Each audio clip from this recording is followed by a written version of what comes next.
That comic podcast. All right, we're back to That Comic Podcast, and I am your host, Features, and I'm joined with my lovely co-hosts, the one, the only, the denizen of horror, the host of all that comes from the dark, the Buzzsaw. We're back. We're still here. And I'm also joined by one of my other favorite hosts, Lanceopotamus. Cyclops sucks. Come on, man. I mean, you know. Listen, everybody's gonna find out next year Cyclops does not suck. I'm certain that series is going to be phenomenal. But we'll see. It only took 80 years, right? Unfortunately, yes. He keeps coming back around again. Yeah. But we're gonna get into Stranger Things because it's Stranger Things, and we need to talk about Stranger Things to get everything clear and unstrange. And we also have some news that we're going to go down afterwards, which we'll be talking about the return of Godzilla to Apple TV, as well as I want to talk a little theory behind Sadie Sink and this whoever she seems to be playing in Spider-Man and Doomsday, because this is, I think, a point of contention with a lot of people. But we are going to get into it, and then we are going to start with Stranger Things. And Lance, I'm going to ask you to kick us off with that. All right, well, just kind of want to get, general vibes. I know, Buzz, you watched all that has been out so far. Yeah. Just kind of how we're feeling about it, because to me, it gripped me right away. There's been some times in the past seasons where I've been on again, off again with Stranger Things. Mm-hmm. But I stayed up till 2 a.m. watching this because it hooked me like that. Wow. And I'm real excited for what's to come. So did you binge like all the episodes, or did you stop after like 1 or 2? No, I went all 4. Oh, wow. There's Okay. 4, right? Yeah. I went back to back. I think it was like 4 minutes after it debuted on Netflix. I was on it. Wow. So the much awaited Stranger Things season 5 kicks off, and I'll say I'm a casual, but I do know a little something. But it seems like every season will just has an unfortunate run, like and now we know like the idea is Vecna is back or is coming back, and they're trying to get rid of him once and for all. Vecna 2.0. Yeah, right. Vecna 2.0. But we know more now about Vecna. Seeing as how he was 1, and I'm skimming a lot of this right now. He was 1, 11. The reason he even ended up in the Upside Down was from 11. But apparently, Vecna himself wasn't just in the Upside Down. He was in a space called Dimension X. Mm-hmm. I did see that. Yeah. Yeah, so it's like a wormhole-y type place from what we were gathering of the show. But before we get into too many details, Buzz, Sure. what did you think of the first 4? I'm a big fan of the whole franchise. I kind of always attribute Stranger Things into igniting fandom again. Not to discount any of the other franchises that are huge, but it did something for nostalgia that kind of hit on all marks for a lot of people. When you can appeal to a big audience, a wider audience, not such a specific one, you're going to do a lot better. And I don't think the Duffer brothers thought it was going to hit that hard. And that's why we're here. We're all here talking about it, being like, what's next, My view of the first 4 episodes, I'm back. I'm back in. I was a fan from the beginning. It does have its like lulls where things like sort of peter out a little bit, and it gets into more minutia around human elements that could definitely take away from like the sci-fi stuff. Yeah. But they always bring it back around again. You know what I mean? Mm-hmm. Like, if you're early into the first 4 episodes, hang in there. Because I think by the end of the 4th, you're going to be like, oh, yeah, like, I'm back into this. Like, and you've got 10 years. So you're not just, like, racing to the finish line. You've had 10 years of fandom, slow season rollouts. Some of the actors moved on to other things. There's strikes. You've got the shutdown. And so the fact that they're still here, they could have easily fizzled out and just been like, nah, we're not really going to do it. You know what I mean? but they came Right. back, and only in the first 4 episodes, you know, they came out bold with like how long they were going to be and how they were going to release them. I feel like it's like their hurrah moment. You know what I mean, for like the whole thing. You know, you're not going to need any crescendo. Right, it's the great crescendo moment of like what we kind of thought they were going to start off and do. I'm not by any means like, I knew that was going to happen. You know what I mean? Like, I think it's pretty cool, man. Like, I'm back in. And, you know, for people, some of the complaints I've heard, you know, about like the kids getting older and stuff like that, you know, it's one of those things where it's like, you know, I get that. It kind of almost plays a little bit like an encore to itself, you know, because it took so long, but it's not like too late. You know what I mean? So they're killing it, and I can't wait for Christmas. That's what I'm looking forward to for Christmas. That's such a long gap, you know. They had to know what they had when they were making it. Like everything is kind of just fitting in just right. The timing's good. The age of the actors is the right spot. Yeah, it's like working. There's a lot of layers to it, you know, quite literally. The inner relationships between each characters that you thought were sort of side characters are now in this run is getting like spotlights. And I think that that's really cool. That you're bringing back people that people really liked and giving them like more meaning, more value. I know some of the actors in interviews have been talking that they felt like it was time to wrap it up and they weren't really sure, like, you know, what they were going to do. But as upon reading the script and like the, you know, the warm-ups, they were all crying and blown away. And I think that's that's a hell of a statement. You know? Yeah, it does say a lot when the actors themselves read the script and go like, "Oh my goodness, this is phenomenal." We hear tales of them crying. That's how you know, like this has to be good. Like they've been on this project forever, so they would know like it has to be good if they're crying about it. And we're getting like 3 different season finales with the way it's spread out, with it being New Year's, Thanksgiving, and Christmas. Yeah. Like the ending of the 4th episode, I was just like, oh, come on, I have to wait a month? Really? Yeah. That's a great reaction to it, you know? By the way, we're spoiling, so you don't have to sugarcoat it for them. You can spoil away. Spoil away.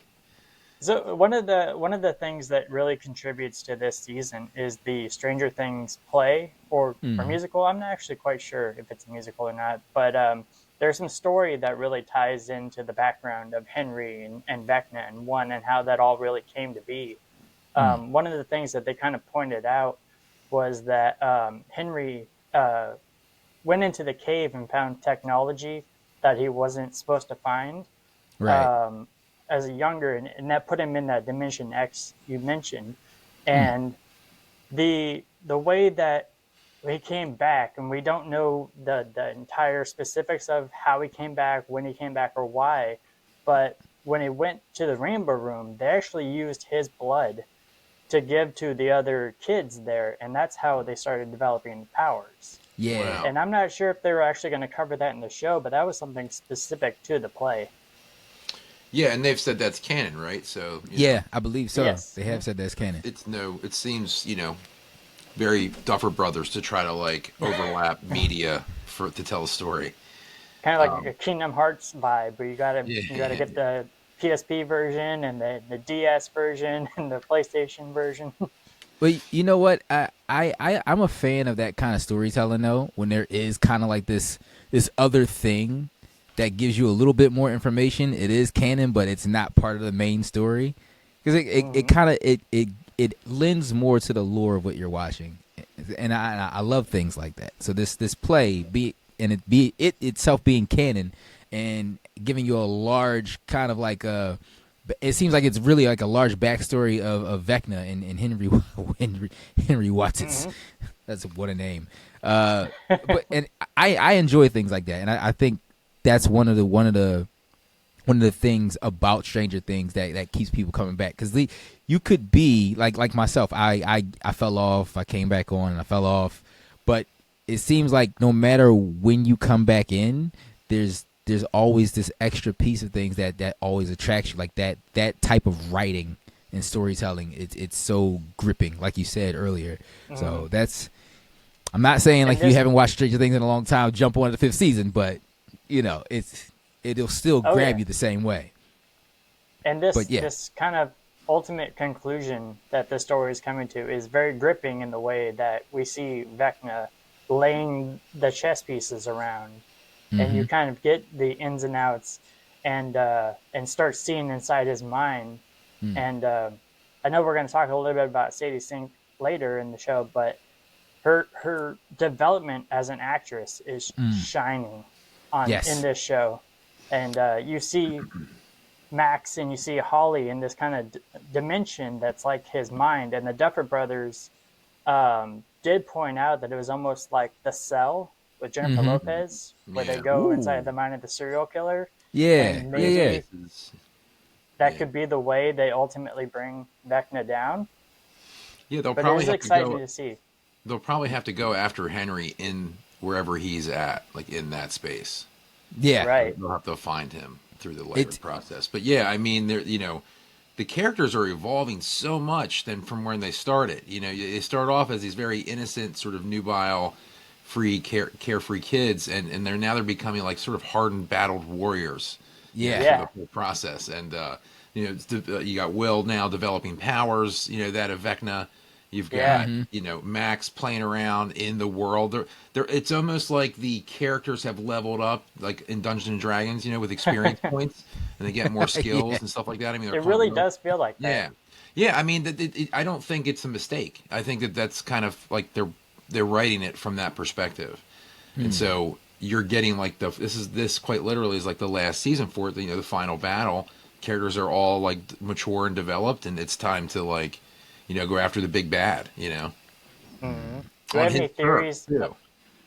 What's that? I was gonna say on his turf too. Like they didn't run away. You know, and like their unity. There's a lot of unity in it. You know, like the characters are like they're having these. It's always very silly when it's like the most earth-shattering experience, traumatic experience, and then they have like a heart-to-heart, like behind a corner somewhere, and upside down. It's the like, hey, by the hills. way, you know, I like what you said back there. It's like, it's cool because that's that Amblin entertainment that we love from the old movies of the '80s, filling that in. But it's very layered, a lot going on.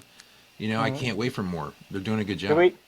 Do we have a theory of like how this is going to end? Because this season really did push the time travel aspect for the most part.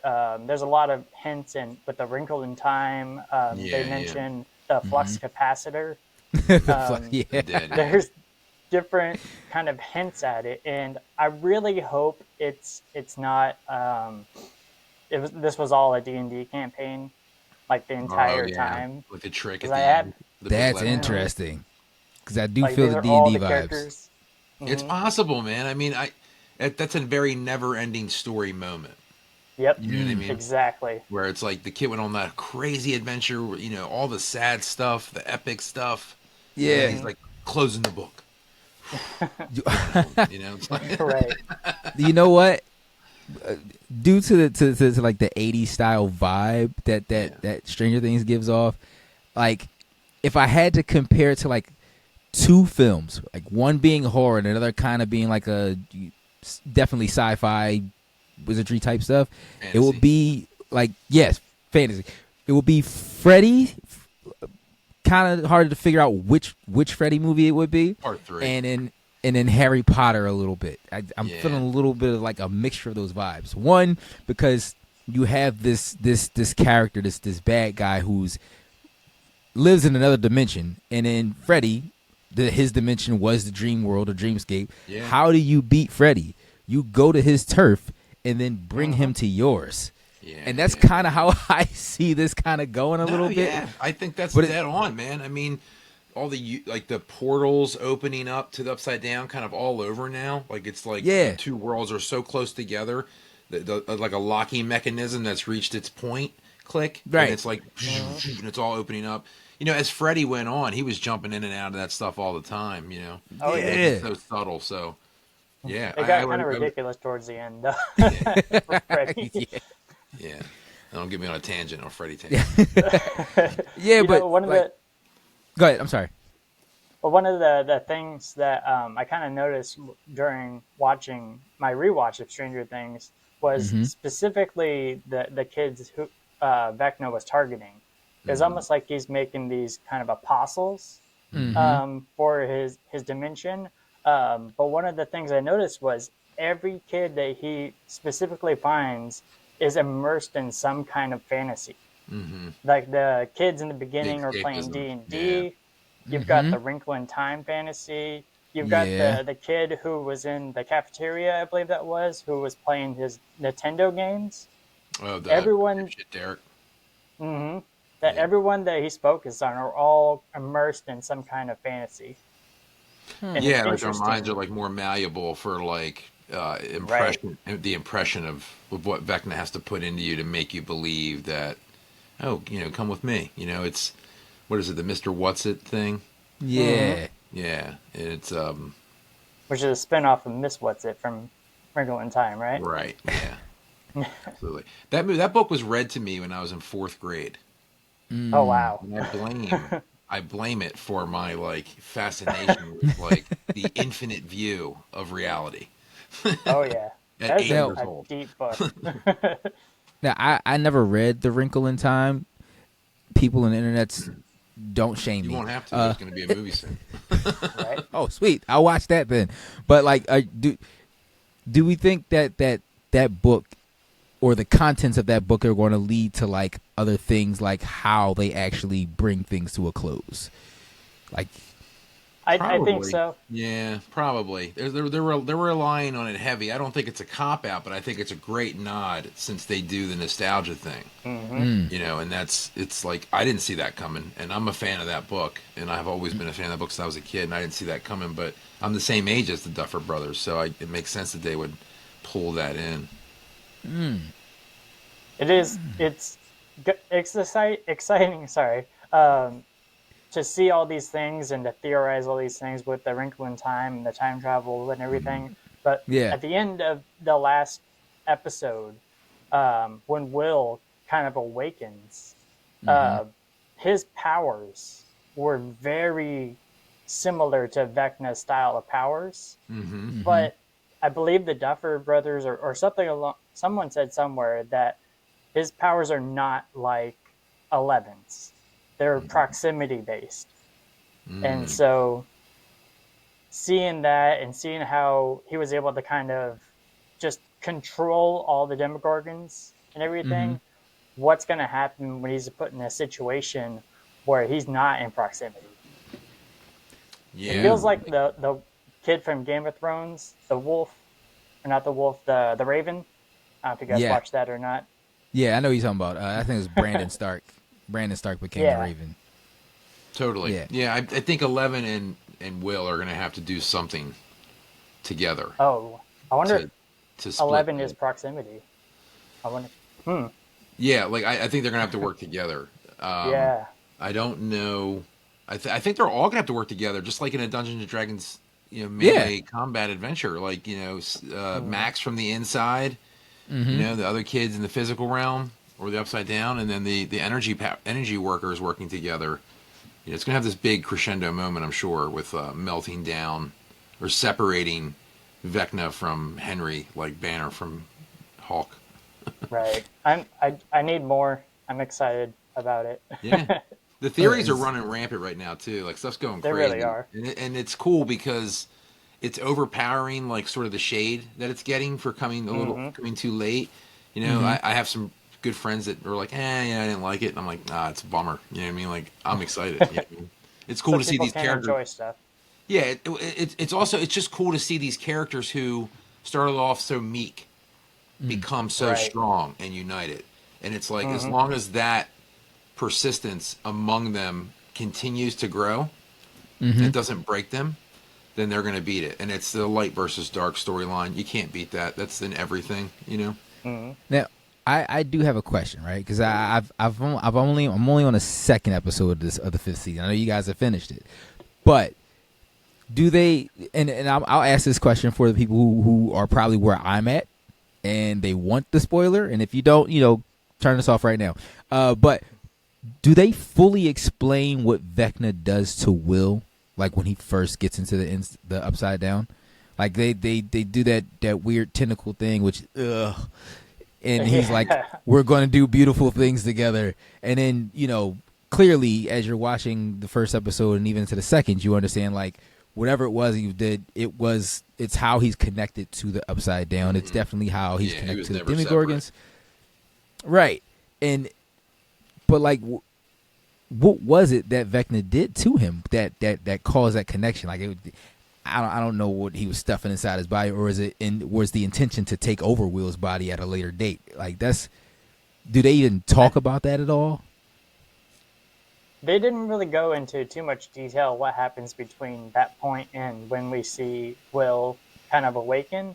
But one of the things that I've seen theorized about is that's how he instills the powers to be his disciples, Vecna's disciples.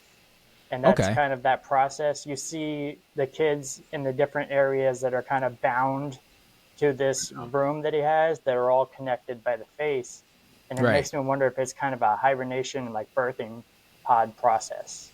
Yeah, it's like it is. They calling it a hive for sure, and it's probably working from he's probably utilizing like their psychic potential life force.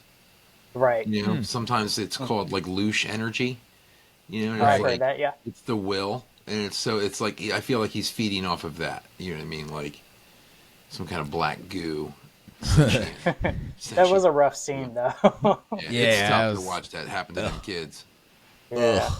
But I think he's either like it's like the way we have 11. These other kids could probably all potentially be 11s with like psychic power abilities if they were like trained and triggered the way that the Rainbow Room kids are. So you know, he's sort of hive minding all the potential, like, because that's the thing is like you know, typically the more creative kid is the one that gets picked on, right? So the kid that is in the dream space that can manifest ideas, that has an extrapolating imagination, that would be a food source for Vecna, if you were to ask me. You know what I mean? That's why he's skipping over people like, you know, Steve Harrington. Yeah. Because he's built his whole life on luck. Eddie. You know? Right. So these kids are like dreamers, basically, and it's no different. I think it's no different that the military is now involved in a heavy way and has been since the beginning, because they also use, you know, psychic soldiers to predict outcomes. And so this is MK Ultra. This is MK Ultra, yeah. I mean, and that's a great buzzword for it, but there's definitely so many years and layers of like psychic soldier, super soldier stuff. And not just, you know, Steve Rogers, like, but the mentalist aspect of things, to be able to witness and see in the future, so that, you know, so it can take over. So, like, essentially, like, at least with the kids, he's using their whatever energy they can draw on them. Or, okay, let me slow down a second. I went too far. I'm sorry. No, you're fine. But you said some interesting things, mentioning the Rainbow Room. And then having the kids kind of strung up that way. And it just, the thought that hit me was, dang, he was, Vecna himself, before he was Vecna, was the catalyst for the superpowered children. And I'm going to go out on a limb here and say at some point or some way, somehow, all those kids, or just 11 herself, had the ability to open up doorways or gaps to the Upside Down. Mm-hmm. So each one having a different skill, potential, not all the same, you know. And that's why he needs the kids, because Vecna's ultimate goal is to get into the real world and then run it, mash things up. Just run it. Yeah, it's Freddy. He's taking over. You know what I mean? They're feeding. He's feeding off of the fear, and that's why you're seeing all these like layover comparisons to the new Dairy show and it and stuff like that, you know. You know, Stranger Things beat him by a year when it came to you know, coming out. So, but at the same time, you know, the Duffers are inspired by Stephen King for sure. So I think it's just starting to overlap due to iconic similarities. Monsters with a lot of teeth, kids on bicycles, things upside down, tunnels. You know. The brain thing from A Wrinkle in Time is called It, right? Right, exactly.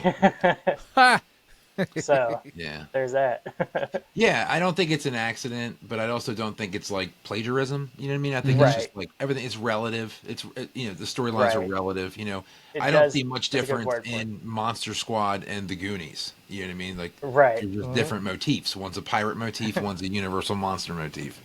They can both exist. Wow.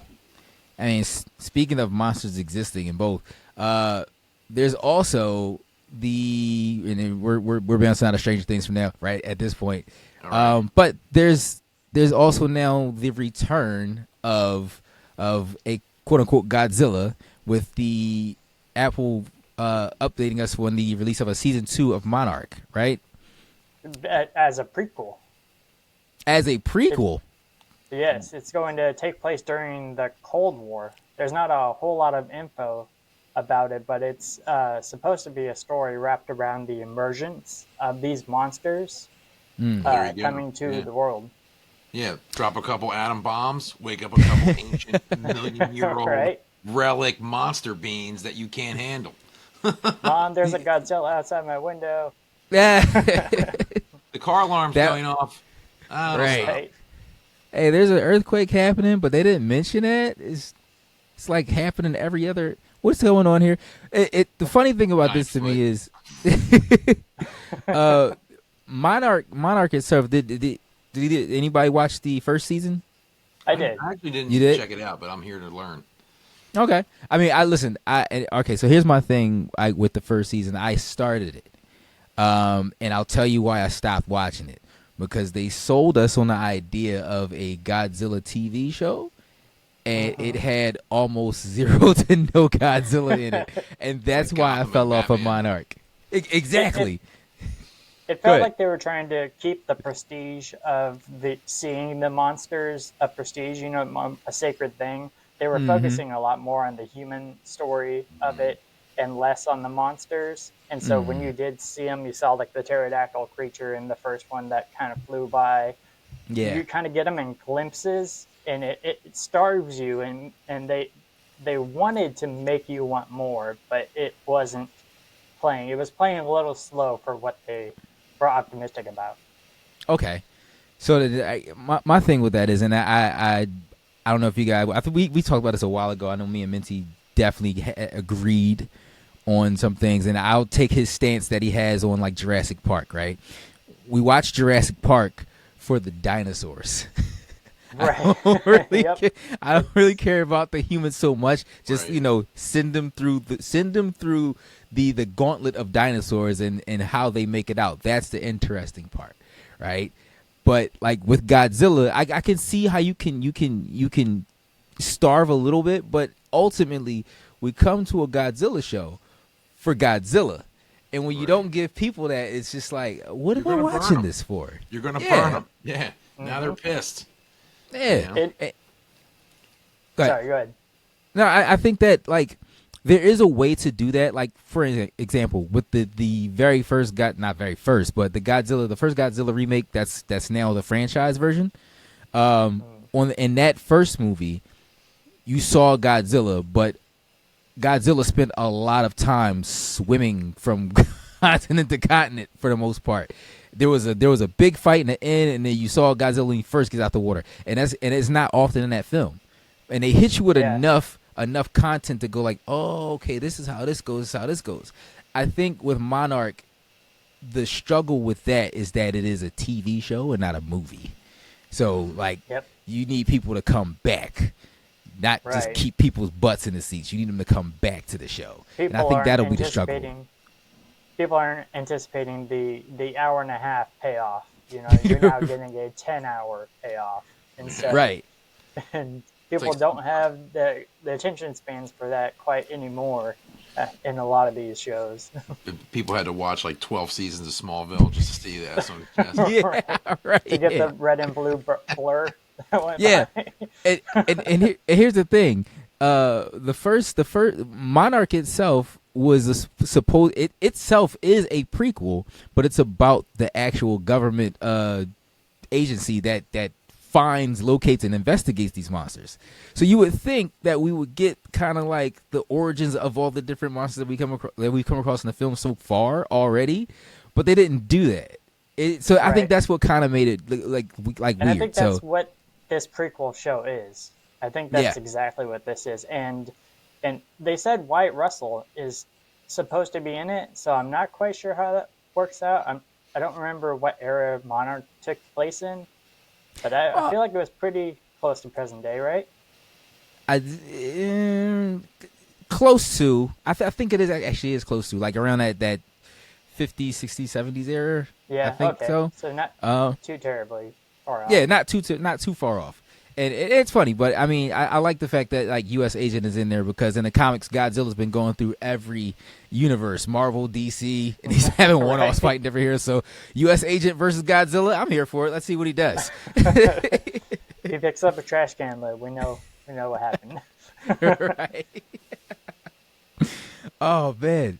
Okay, so we're going to stick with Marvel, and then I want to jump into a Sadie Sink article I just saw. It's pretty much her responding to the rumors about her being about who she's playing. And Igloo girl in her snow jacket.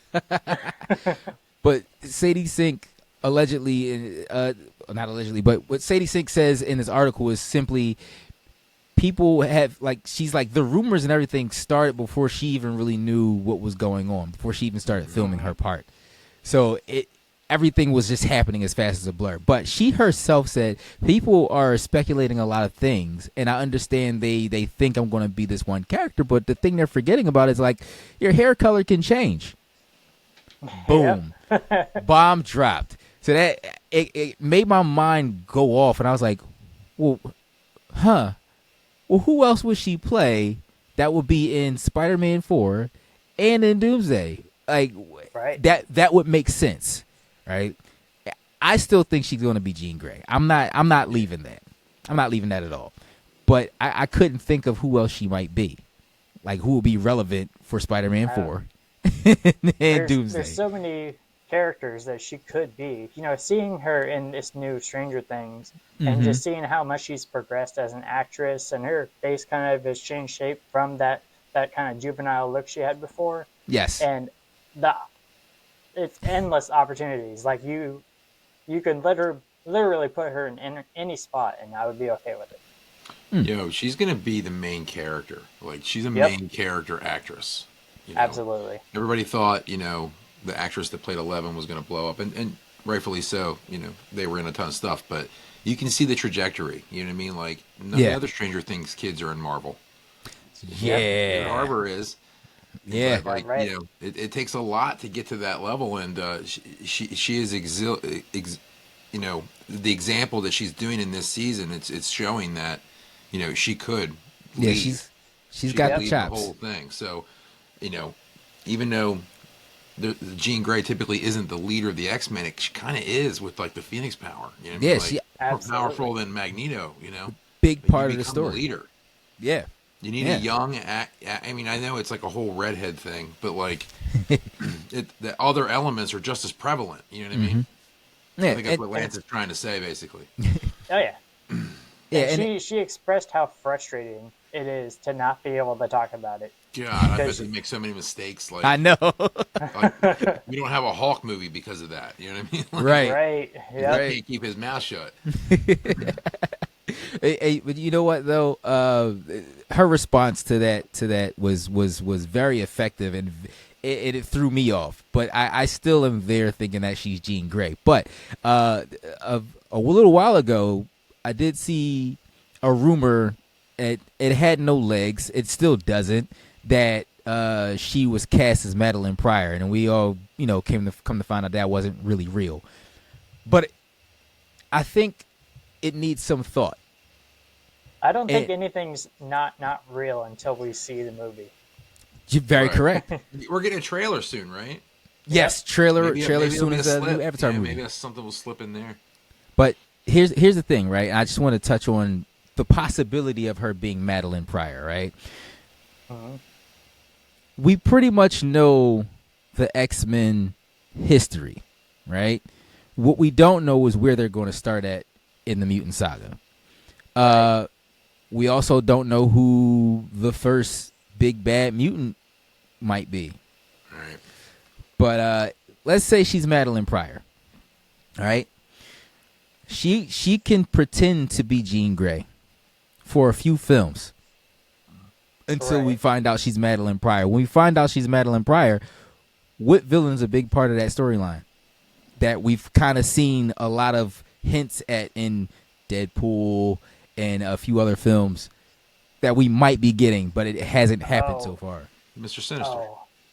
Bang. Yep. Yeah. Are they still talking about guy from Breaking Bad playing him? Ooh.